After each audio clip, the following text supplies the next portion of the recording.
नहीं करेंगे। हमारे पास बहुत धन है, हमारे लड़के नौकरी सर्विस में हैं, हमको क्या जरूरत है।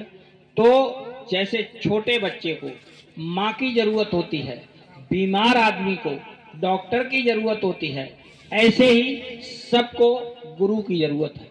गुरु की सबको जरूरत है, तभी तो सबने गुरु किए।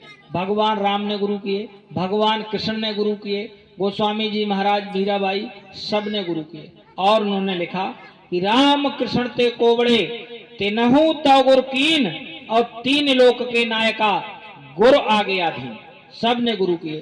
तो ऐसे जैसे हम बोल रहे, ऐसे एक लोग बोल रहे थे, आपकी तरह समझदार व्यक्ति बैठे थे, समझदार व्यक्ति बैठे थे।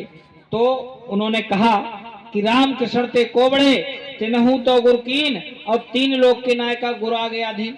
तो उन्होंने कहा बात तो ठीक है, जब भगवान राम भगवान कृष्ण गुरु कर सकते हैं तो हमको भी गुरु करना चाहिए।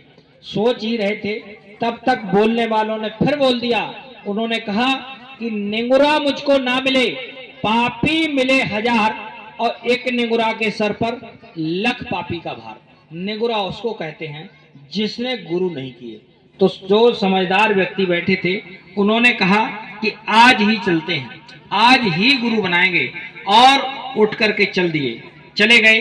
तो उस समय वक्त के महापुरुष, क्योंकि समय के महापुरुष गुरु एक ही होते हैं, एक समय में एक ही होते हैं। जैसे इस समय के वक्त के महापुरुष जिनके दाढ़ी वाल काले हैं, ये मथुरा गद्दी पर विराजमान हैं, ये अभी के हैं।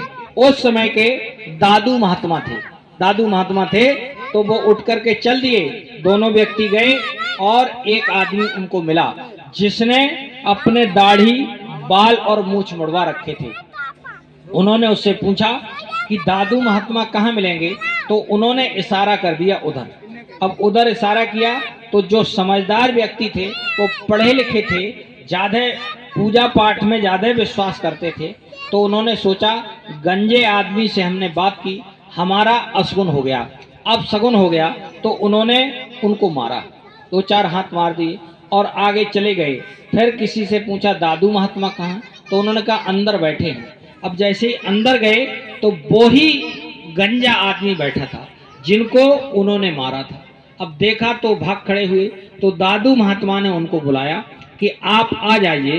तो कहा महाराज हमसे बड़ी गलती हो गई, हमने आपको मार दिया।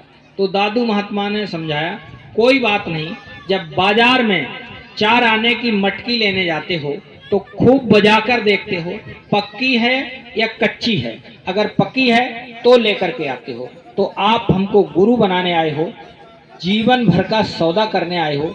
अच्छा किया आपने ये कम से कम हमको बजाकर देखा कि पक्के हैं या कच्चे हैं। तो उन्होंने लिखा, वो लिख करके गए कि जब तक गुरु मिले ना साचा, तब तक गुरु करो 10 पाँचा, पानी पीजे छान के और गुरु कीजिए जान के। जब तक गुरु सच्चा नाम मिल जाए तब तक गुरु बदलते रहिए, क्योंकि गुरु नाम जो है प्रकाश का, जो अंधकार से खींचकर प्रकाश में ला दे, उसको गुरु कहते हैं। गुरु कोई दाढ़ी बाल का नाम नहीं है, गुरु कोई कपड़े रंगने का नाम नहीं, गुरु कोई तिलक लगाने का नाम नहीं। गुरु वो है जो हमारे अंदर उस नाम और शब्द को हमारे घर के अंदर, हमारे शरीर के अंदर यहीं पर सुना दे, इसी शंकरपुर गांव में घर में सुना दे या रावतपुर में सुना दे, उसको शब्द रूपी गुरु कहते हैं। उसको शब्द रूपी, जो हमारे अंदर वो नाम और शब्द, उस घंटे और शंख की आवाज को हमारे घर के अंदर, शरीर के अंदर सुना दे, उसको शब्द रूपी महात्मा कहते हैं।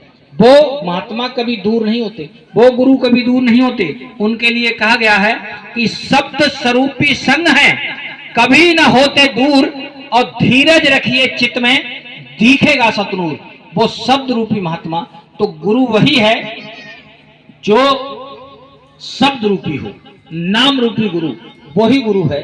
ऐसे गुरु के लिए वही गुरु बनने लायक, उसके लिए कहते हैं, उनके लिए कहा है पूज्य महाराज जी कहते हैं कि गुरु कौन सा होता है, कि गुरु वही जो शब्द स्नेही, शब्द बिना दूसर नहीं से ही, शब्द लखावे वो गुरु पूरा, उन चरणों की हो जा धूरा, और पहचान करो मत कोई, लक्ष्य अलक्ष्य न देखो सोई, नाम दान लेकर के उनसे नाम कमाओ तन मन से।